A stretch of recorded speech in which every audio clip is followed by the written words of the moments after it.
Fala galera, sejam bem-vindos à parte 2 do nosso vídeo sobre feudalismo, né? Olha essa palavra, que bela, né? A gente pode usar no nosso dia a dia aí, galera. Vamos pensar nisso. Seguinte, a gente estava falando na aula passada sobre as características necessárias para que o feudalismo se estabelecesse na Europa medieval.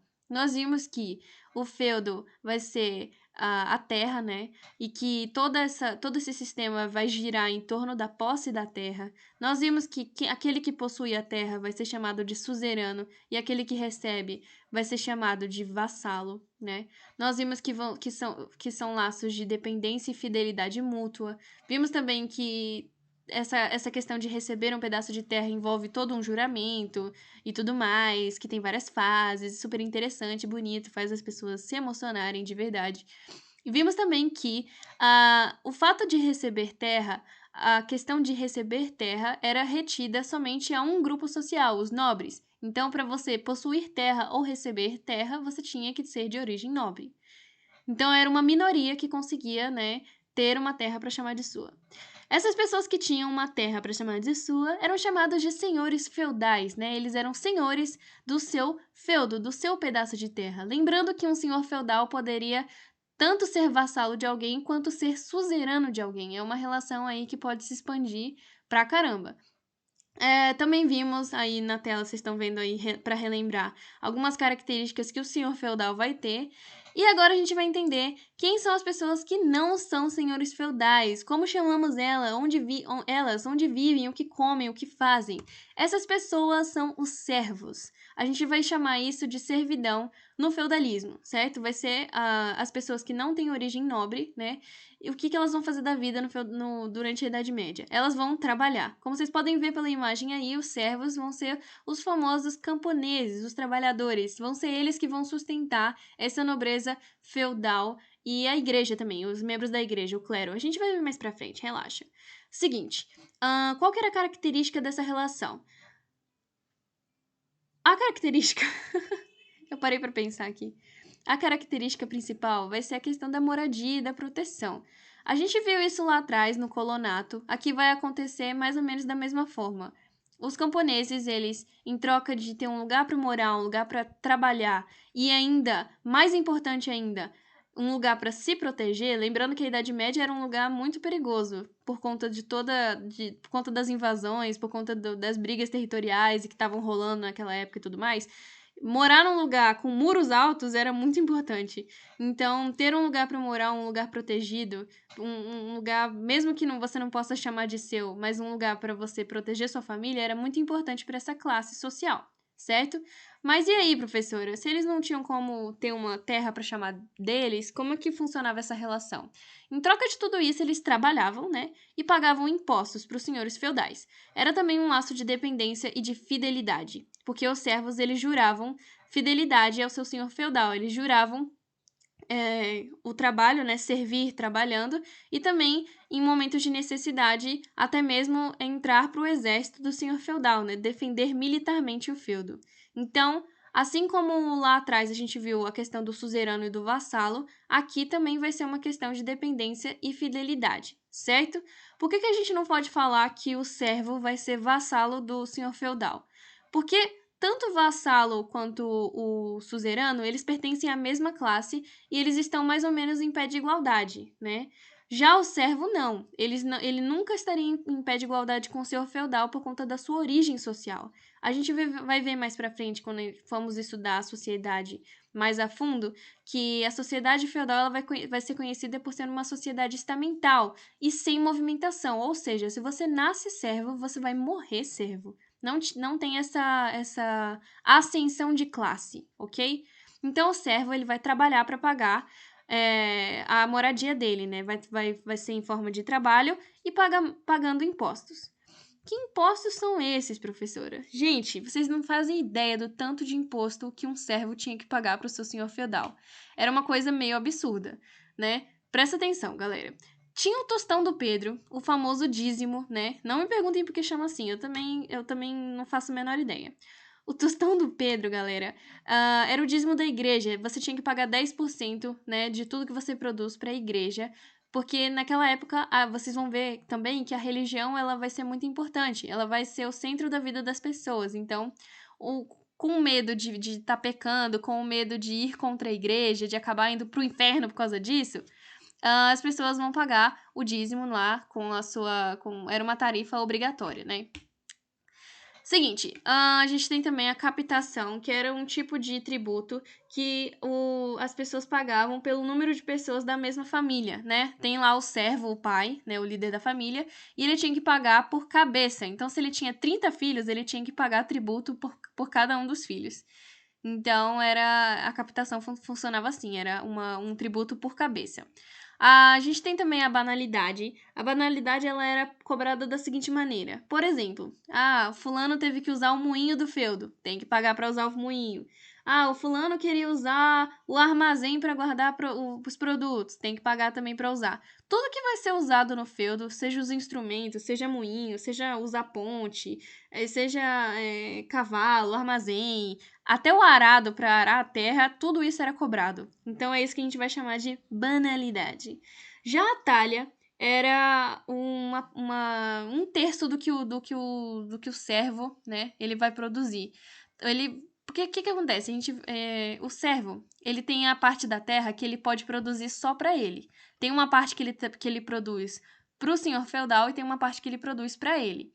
Essa talha ela é cobrada sobre o que ele produz para ele próprio. Então, além dele ter que produzir diretamente para o senhor feudal, ele tinha que produzir para ele e ainda pegar parte disso para pagar para ele. Então, essa era a talha.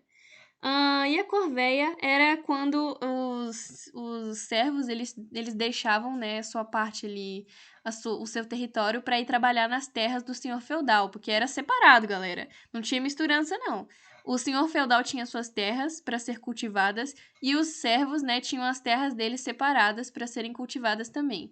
Então, a corveia era quando, em alguns dias da semana, o servo ia trabalhar nas terras do senhor feudal. A gente também tem a questão da mão morta, né? É a mão morta que tem esse nome esquisito, mas é porque eram taxas cobradas sobre serviços funerários, né? Quando alguém morria, tinha que pagar para enterrar no feudo.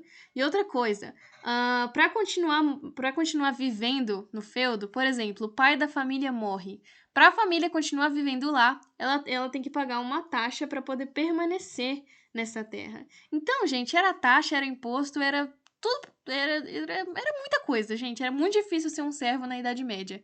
Tinha muita coisa para pagar. E vocês imaginam, né? Com esse tanto de coisa para pagar, imagina se sobra muita coisa. Então é o seguinte, galera. Além do servo, além da presença dos servos, a gente tem a presença da igreja, né? Que vai ser chamada de a Grande Senhora Feudal. Por que ela vai ser chamada assim, professora? Lembra que eu falei que o senhor feudal tem toda essa relação com terra e tudo mais, e que a posse da terra vai ser o que essa sociedade vai girar em torno, né? Sobre a posse da terra? A igreja, ela vai ser a maior possuidora de terra da Idade Média. Cerca de 1/3 de toda a terra da Europa Ocidental, a igreja que vai possuir.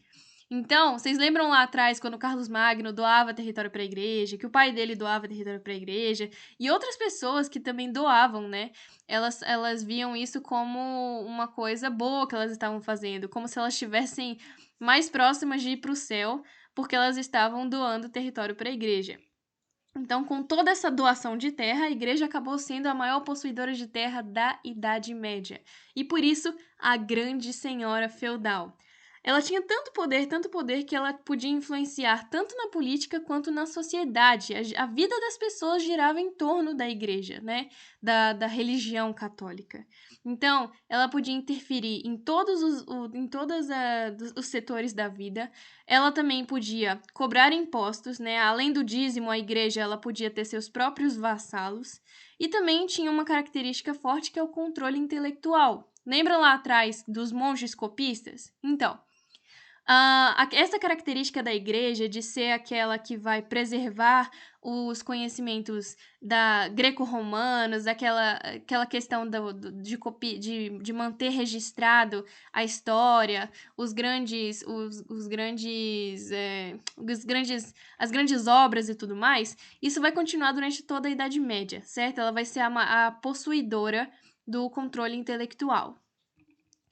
Outra coisa que a igreja vai ter controle, e até é engraçado a gente pensar sobre isso, é a questão do tempo, né? A igreja vai influenciar até mesmo no tempo, galera. Como assim, professora? Naquela época, né, eles não tinham a noção de tempo que a gente tem hoje, né? A questão dos minutos, segundos e tudo mais. Então, como é que eles faziam para controlar o tempo? O ano, ele era percebido da seguinte maneira, tinha como base o calendário cristão, então eles se baseavam nos eventos da Igreja Católica, como o Natal, a Quaresma, a Semana Santa. Já o dia, como que eles percebiam o dia passando? Como que era contabilizado o dia? Através das chamadas horas canônicas, né? Durante o dia eram tocados vários sinos e as pessoas sabiam a hora de acordar, a hora de trabalhar, a hora de comer, a hora de dormir. Então a igreja, ela controlava até mesmo o tempo, certo? Ela tinha influência até mesmo no tempo. Aqui a gente tem uma divisão, né, dentro da própria igreja. A gente vai ver que essa sociedade ela vai ser dividida, mas vale lembrar que a igreja, né, os membros da igreja, eles também têm origem nobre. Então, tanto os senhores feudais, né, os nobres, a nobreza feudal, quanto o clero vão ser de origem nobre, né? Todo mundo vai vir farinha do mesmo saco, galera. Então, dentro da igreja a gente vai ter as seguintes divisões. A gente vai ter a liderança da igreja, que vai ser o Papa, né? Ele vai ser o líder maior da igreja. A gente vai ter o clero regular, que vai ser representado pelos monges. Eles não tinham contato com a população em geral, eles viviam para conservação intelectual, eram eles que faziam as cópias dos livros e tudo mais. Então, eles não tinham contato com a população. E vamos ter também o clero secular, que é o contrário do regular. Vão ser eles que vão ter contato direto com os fiéis, né? Vão participar ali do dia a dia da igreja e tudo mais. Então, até mesmo a igreja, ela vai ter essas divisões sociais e vai ser de origem nobre, beleza? É isso, galera. Essa é a nossa aula. Na próxima aula a gente vai falar sobre mais algumas características do feudalismo. Eu espero que vocês tenham gostado. Como prometido, eu vou aparecer. Olha eu aqui. E é isso. Um beijão. Espero que vocês estejam bem. E eu tô morrendo de saudade de vocês. E me perdoa as brincadeiras. E é isso, galera. Beijo.